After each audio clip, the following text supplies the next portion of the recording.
할렐루야. 오늘도 말씀을 통해 주시는 은혜와 축복이 여러분 가운데 가득하시길 주님 이름으로 축원합니다. 여러분, 우리나라 사람들이 가장 의지하는 것 중에 하나가 소위 관상이 아닐까 생각하는데, 전혀 알지 못했던 사람에 대해서 판단하거나 평가해야 할 상황이 되었을 때 나름 의미가 있기 때문이 아닌가 생각하게 되는 겁니다. 왜냐하면 모든 사람에게는 자신만의 얼굴이 있고 그러한 특성들을 종합하게 되면 그가 과연 어떤 사람인가 하는 것을 부분적으로 파악이 가능하기 때문인데, 그래서 모 대기업의 경우에는 직원 채용의 과정에서 관상을 활용하기도 한다라고 하는 거죠.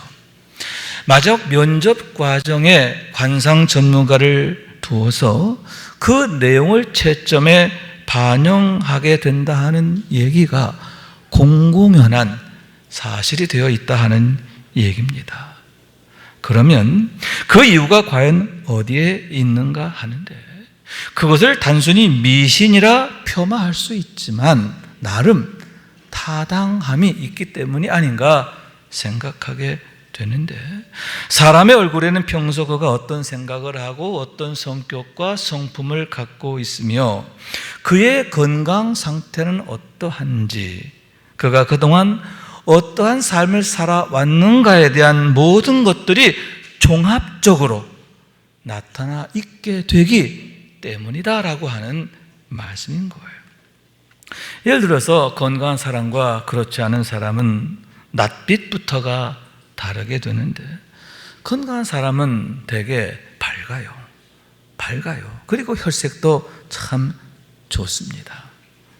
그러나 건강이 좋지 않거나 오랜 기간 어려움을 겪은 사람들의 경우에는 대부분 얼굴에 병색이 있고 또 글이 져 있게 되는데, 더구나 염려와 근심이 마음에서 떠나지 않거나 사사건건 원망하고 불평하는 것이 습관화되어 있는 사람의 경우에는 어떻게 되죠?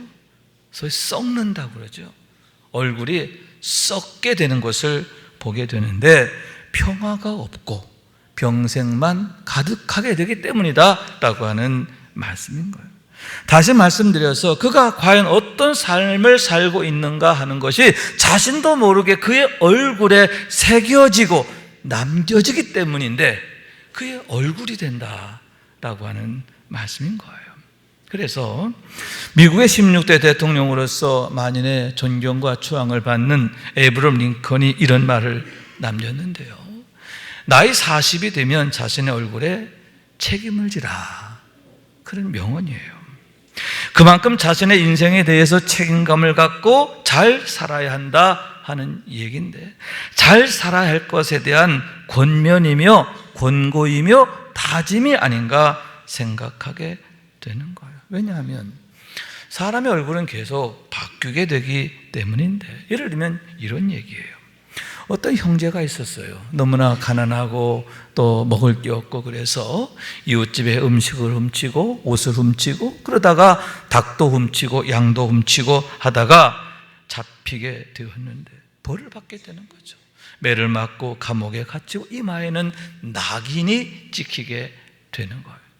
죄인을 나타내는 S-I-N, 신이라고 하는 죄, 그 죄를 나타내는 머리 글자 S를 낙인으로 새기게 되었는데, 그런 상태에서 형기를 마치고 출소를 하게 되는 거예요. 그러나 막상 출소했지만 갈 데가 없어요.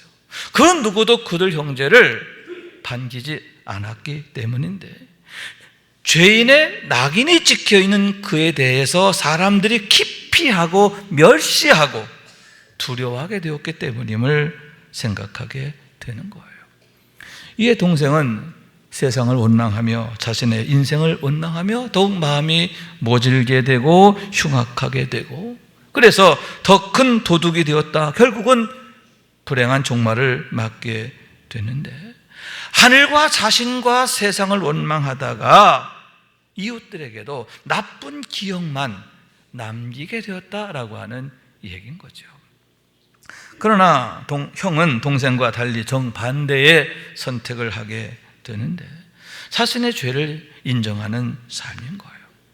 그래서 그는 마을을 떠나지 않고 속죄하는 삶을 살게 되었는데 오히려 어떻게 하면 이웃들에게 죄값을 내가 치를 수 있을까? 어떻게 이웃들을 돕는 그런 삶을 살 수 있을까?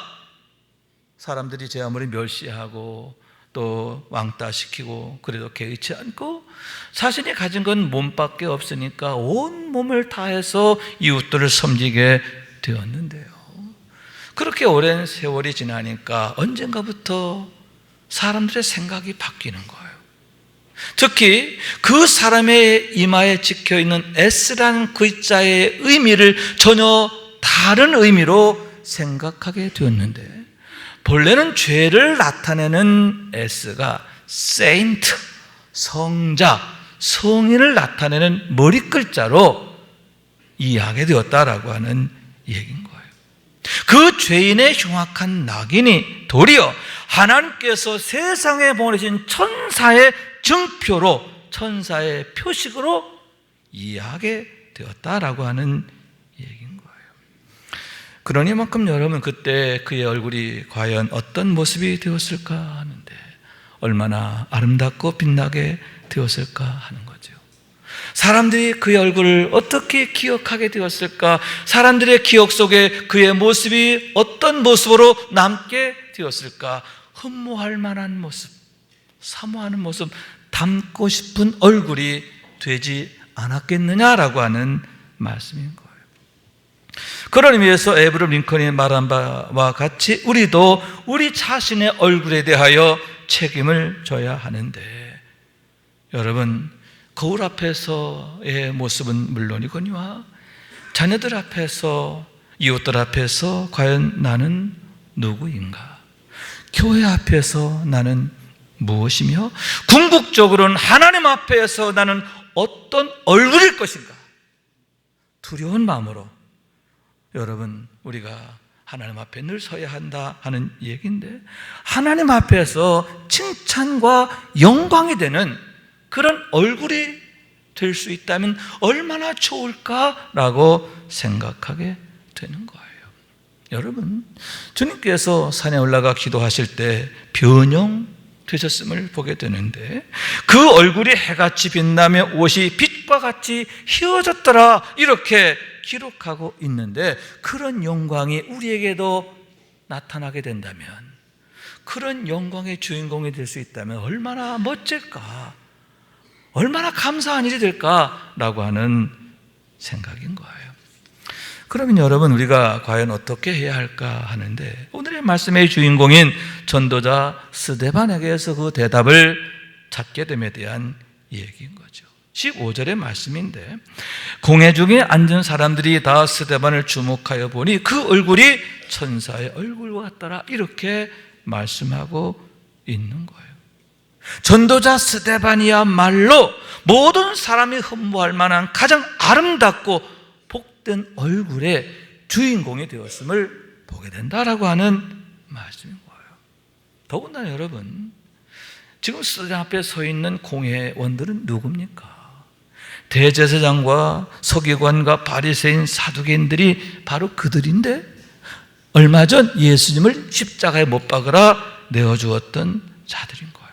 그런데 그러한 자들의 눈에도 스데반이 천사의 얼굴로 보였다라고 하는 얘기인데 그 얘기는 그 얼굴의 고상함과 아름다움과 광채가 이 세상의 무엇으로도 가릴 수가 없고 덮을 수가 없었다라고 하는 것을 나타낸다라고 하는 얘기인 거예요.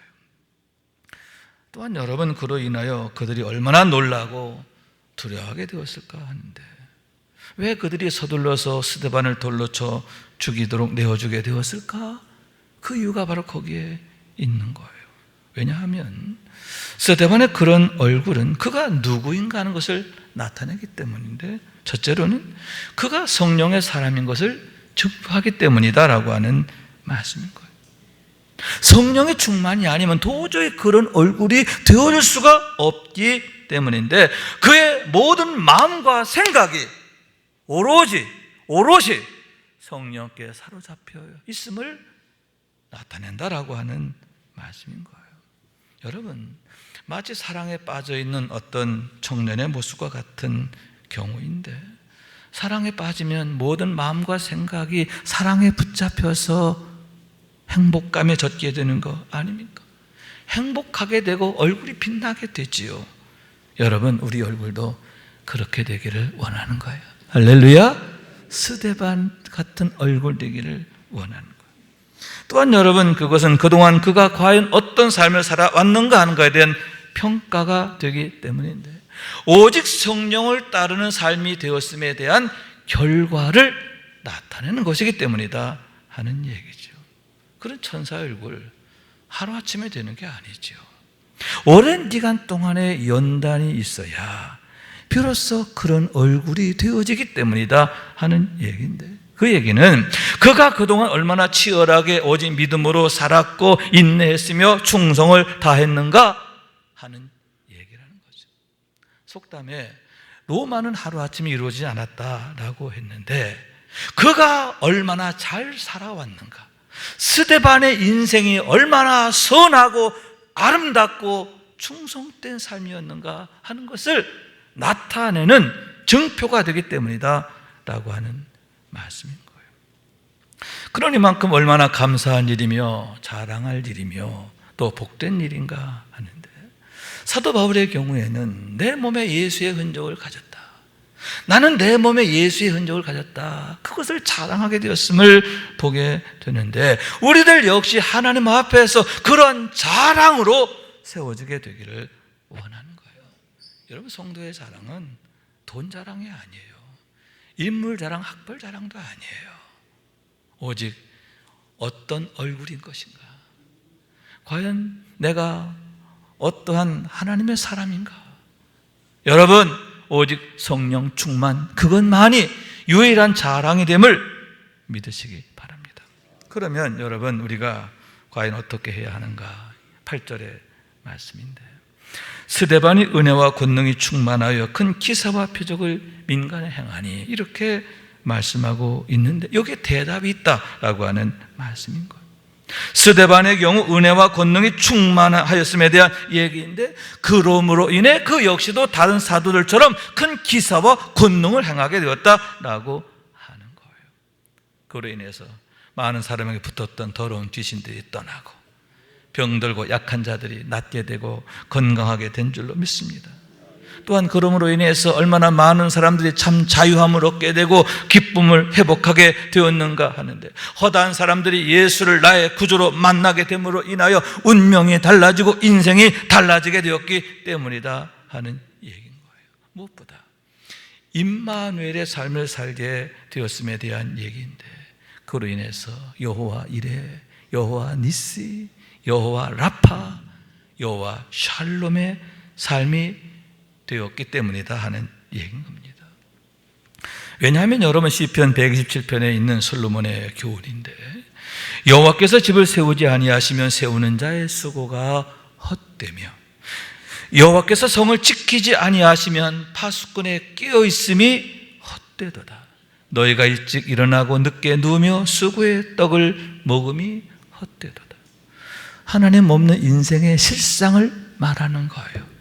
마치 고아와 같은 인생이기 때문인데, 왜 모든 것이 허무하게 되고 헛되게 되느냐? 그 이유가 거기에 있다라고 하는 거예요. 하나님이 인정하시지 않는 삶이기 때문이다 하는 거예요. 그러나 여러분, 우리는 예수를 주로 고백하는 믿음으로 말미암아 하나님의 자녀로 거듭나게 되고 자녀의 권세를 얻게 되는데, 그로 인해서 하나님께서 사랑하시는 삶이 되었음에 대한 얘기가 아닙니까? 하나님이 사랑하시는 인생, 하나님이 인정하시는 인생이 되었다, 임마누엘의 인생이 됐다, 그 얘기예요. 그래서 여러분, 사도 바울의 자랑인데, 우리가 사방으로 교쌈을 당해도 쌓이지 않고, 답답한 일 당해도 낙심하지 않고, 박해를 받아도 버림받지 않고, 거꾸로 뜨름을 당해도 망하지 않게 되는데, 그로 인하여 늘 감사하게 된다, 그런 얘기죠. 이런 고백입니다. 누가 우리를 그리스도의 사랑에서 끊으리요? 환난이나 곤고나 박해나 기근이나 적신이나 위험이나 칼이랴. 기록된 바 우리가 종일 주를 위하여 죽임을 당하게 되며 토살당할 양같이 여김을 받았나이다 함과 같으니라. 그러나 이 모든 일에 우리를 사랑하시는 이로 말미암아 넉넉히 이기느니라. 우리가 넉넉히 이기느니라. 여러분, 여기에서 이 모든 일에 라고 했는데 그것은 어떤 형편에서도 어떤 상황에서도 라는 뜻인데 모든 상황에 대하 이김이 된다 하는 거죠. 왜냐하면 성령님은, 나와 함께 하시는 성령님은 부활이요 생명이신 예수님의 영이시기 때문임을 믿으시기 바랍니다. 그렇기 때문에 여러분, 스데반의 경우 그의 말을 듣고는 공회원들이 이를 갈게 되었는데, 스데반의 말을 듣고 공회원들이 이를 부두둑 깔았다, 그런 얘기지요. 그를 미워하게 된 거예요. 적대하게 된 거예요. 상황이 너무너무 안 좋은 거예요. 흉악한 거예요. 그럼에도 그는 어떻게 했느냐? 하늘을 우러러 주목하게 되었다. 할렐루야. 그들을 보고 염려하고 두려워하고 걱정하고 도망치지 않았어. 눈을 들어 하늘을 보니, 할렐루야, 하늘을 주목하게 되었다고. 거기에 그치는 게 아닙니다. 돌에 맞아 죽게 되는데 그러면서도 이렇게 기도하는 거예요. 부르짖어 이르되 주 예수여 내 영혼을 받으시옵소서. 무릎을 꿇고 크게 불러 이르되 주여 이 죄를 그들에게 돌리지 마옵소서. 그리고는 잡니라. 그러면 어떻게 그가 그처럼 그런 상황에서도 하늘을 우러러 주목하게 되고 주님께 자신의 영혼을 부탁하게 되고 그리고 자기를 돌로 치는 자들을 위하여 하나님의 긍휼을 구하게 됐는가? 여러분, 바로 앞에 그 대답이 있어요. 그 내용 바로 앞에 뭐가 있느냐? 스데반이 성령이 충만하여. 학식이 좋아서가 아니에요. 똑똑해서도 아니고 잘나서도 아니고 담이 커서도 아니고 그가 뭐 깡다구가 있어서도 아니에요. 오직 성령으로 인하여, 성령으로 충만함으로. 할렐루야. 왜 우리가 항상 성령 충만을 구하고 이를 위해 힘써야 하는가? 왜 성령 충만만이 우리에게 유일한 자랑이 되고 능력이 되느냐? 그 이유가 바로 거기에 있다, 그런 얘기죠. 또한 여러분 10절의 말씀인데 스데반이 지혜와 성령으로 말함을 그들이 능히 당하지 못하여, 이렇게 말씀하고 있는 거예요. 여러분, 여기에서 그들은 누구냐? 세계 각처에서 온 디아스포라들이죠.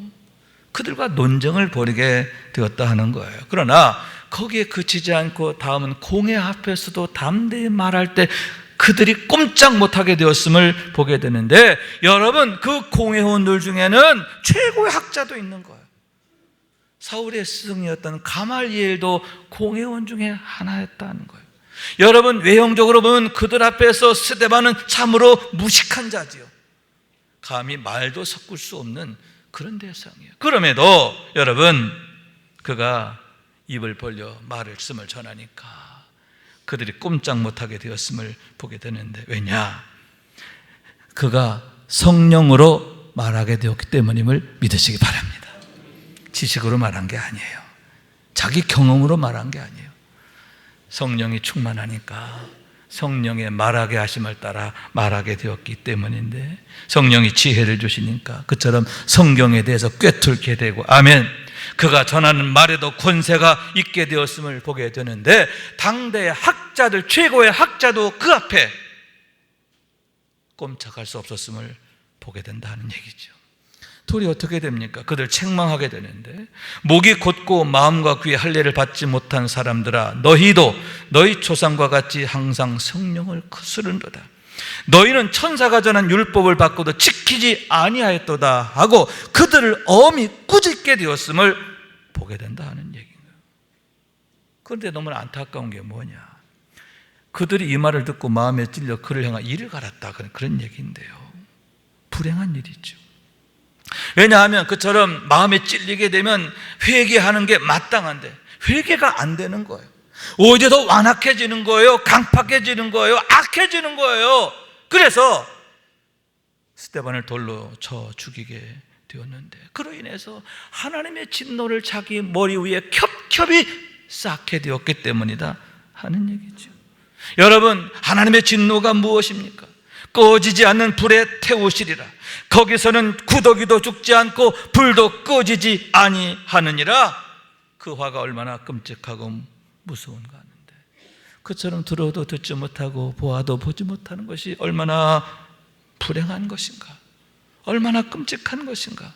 그 자체가 이미 하나님의 진노 아래 있는 것이라는 것을 보게 된다라고 하는 말씀인 거예요.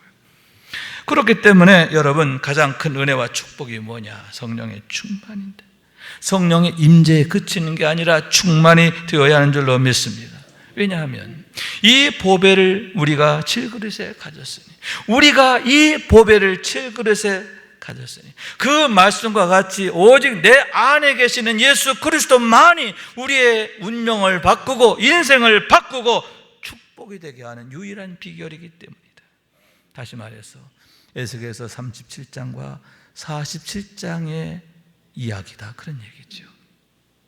우선 37장에 보면 마른 뼈의 환상인데, 마른 뼈만 가득한 골짜기에 하나님의 말씀이 선포되는 거예요.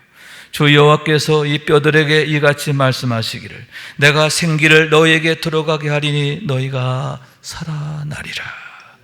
그래서 에스겔이 말씀 그대로 태어나게 되는 거예요. 그럴 때 놀라운 역사가 나타나는데, 소리가 나고 움직이며 이 뼈 저 뼈가 들어맞아 뼈들이 서로 연결되더라. 내가 또 보니 그 뼈에 힘줄이 생기고 살이 오르며 그 위에 가죽이 덮이나 속에 생기는 없더라. 재차 말씀이 선포됩니다. 주 여호와께서 이같이 말씀하시기를, 생기야 사방에서부터 와서 이 죽음을 당한 자들에게 불어서 살아나게 하라 하셨다 하라. 이에 내가 그 명령대로 태어나 했더니 생기가 그들에게 들어가며 그들이 곧 살아나서 일어나 서는데 극히 큰 군대더라. 아멘. 여러분, 하나님의 말씀이 선포되는 그곳에 놀라운 역사가 일어나는 거예요. 마른 뼈만 가득하던 골짜기가 생명의 골짜기로 바뀌게 된 줄로 믿습니다. 마른 뼈의 인생들이 여러분, 성령 충만한 하나님의 군대로 일어서게 되었음을 믿으시기 바랍니다. 그로 인해서 여러분, 놀라운 하나님의 역사를 이루어가게 되는데, 여기서 말씀은 예수 그리스도를 예표하고 성령은 생기는 성령을 예표하는데, 예수를 주로 고백하는 모든 사람에게 나타나는 축복이며 능력인 것을 믿으시기 바랍니다. 다시 말해서 운명이 바뀌고 인생이 바뀌는 거예요. 그래서 하나님의 거룩한 군대로 세워지게 되고 하나님의 능력으로 마귀를 이기고 세상을 이기고 죄를 이기게 되는데, 여호와 니시의 삶이 되는 줄로 믿습니다. 여러분, 이미 우리가 경험한 거예요. 만약 그런 경험이 없다면 반드시 이런 경험이 있어져야 하는 줄로 믿습니다. 이렇게 성령 받는데, 성령 충만한데 우리가 하나가 되어야 한다, 그런 얘기죠. 또한 에스겔 47장의 말씀이죠. 성전 문자목에서부터 물이 솟아나는데 그 물이 내를 이루고 강을 이루고 바다에 흘러 들어가게 되는데, 그로 인해서 모든 것이 살게 되어짐에 대한 역사인 거예요. 이 강물이 이르는 곳마다 번성하는 모든 생물이 살고 또 고기가 심히 많으리니 이 물이 흘러 들어가므로 바닷물이 되살아나겠고 이 강이 이르는 각처의 모든 것이 살 것이며. 아멘. 성전문에서 솟아난 그 생수가 흘러 들어가는 곳마다 그 안에 있는 모든 것이 살아나는 역사가 있게 된다라고 하는 얘기인데, 여기에서 그 물이 무엇입니까? 생수의 근원이신 예수 그리스도이며 성령이신 줄로 믿습니다. 다시 말해서 복음의 역사, 성령의 역사인 줄로 믿습니다. 어떻게 선교사님을 통해서 이 땅에 복음이 전해지니까 마른 뼈 같았던 조선이 이렇게 십자가 물결 가득한 이런 기적을 이루는 대한민국이 됐는가? 어떻게 세상 사람들로부터 멸시당하고 손가락질 받고 동정받던 그런 민족이 지금은 세계를 향하여 복음 전하는 하나님 앞에서 제사장 나라로 세워지게 되었는가? 그 비밀이 바로 거기에 있다 하는 거예요. 마찬가지로 우리 가정이 사는 거죠. 자녀들이 사는 거예요. 그러면서 우리의 가정이 임마누엘의 현장이 되고 우리 자녀들의 삶이 여호와 이레, 여호와 니시, 여호와 라파, 여호와 샬롬의 현장이 되는 것을 믿으시기 바랍니다. 그런 은혜가 반드시 우리에게 있어야 한다 하는 얘기예요. 그래서 여러분, 사도 바울의 권면인데요, 세월을 아끼라, 이렇게 엄히 당부했음을 보게 되는 거죠. 망령되고 허탄한 신화를 버리고 경건에 이르도록 내 자신을 연단하라. 이 모든 일에 전심전력하여 너의 성숙함을 모든 사람에게 나타나게 하라. 성숙함이 나타나게 하라. 아멘. 어린아이에 머물러 있지 말고 성장해라, 장성해라. 성령 임재에 그치는 게 아니라 충만해라. 할렐루야. 왜냐? 성령 충만이, 영적 장성함이 그와 같이 최고의 은혜, 최고의 축복이고 유일한 자랑이 되기 때문이다, 그런 얘기죠. 그렇기 때문에 여러분, 다윗처럼 이렇게 고백할 수 있다면 얼마나 좋을까 하는데, 시편 16편 7절과 11절의 말씀이에요. 먼저 함께 읽읍시다. 시작. 나를 훈계하신 여호와를 송축할지라. 밤마다 내 양심이 나를 교훈하도다. 아멘. 내 양심이 날 이끌어가는 거예요. 성령이 날 이끌어 가시는 그런 삶이 되는 거예요. 11절 말씀, 주께서 생명의 길을 내게 보이시리니 주의 앞에는 충만한 기쁨이 있고 주의 오른쪽에는 영원한 즐거움이 있나이다. 아멘. 우리 하나님이 보여주시는 길로 가는 거예요. 아멘. 여러분, 이런 다윗의 노래가 우리의 노래가 될 수 있다면 얼마나 좋을까, 그렇게 생각하게 되는 거예요. 오늘 이 시간, 나는 누구인가? 나는 어떤 얼굴의 소유자인가? 정말 중요한 것은 장차 주님 앞에 섰을 때 나는 어떤 모습의 얼굴일 것인가? 라고 하는 문제인데, 여러분, 스데반처럼 천사의 얼굴 되기를 원하는 거예요. 성령 충만한 얼굴 되기를 원합니다. 하나님이 사랑하시고 칭찬하시고 기뻐하시는 모습이 되기를 원하는데, 이를 위해서 더욱 세월을 아끼고 경건에 이르기를 힘쓰는 우리 모두가 될 수 있기를 주님의 이름으로 축원합니다. 말씀 생각하면서 우리 기도한 마음으로 찬양합니다. 순례자의 노래 찬양합니다. 저 멀리 배는 나의 시온성, 오 거룩한 곳 아버지시,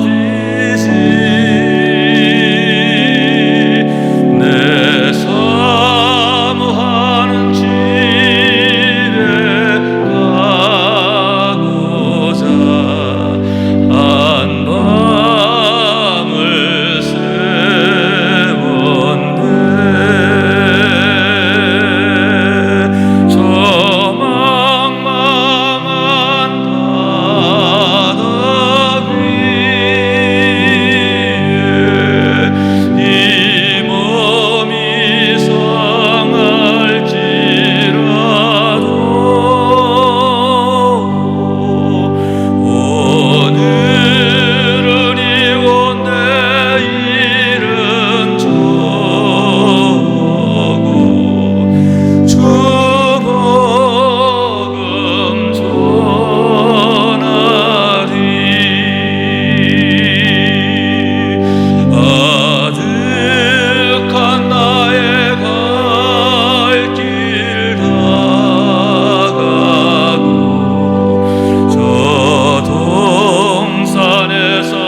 1절 가사 중 이런 게 있죠.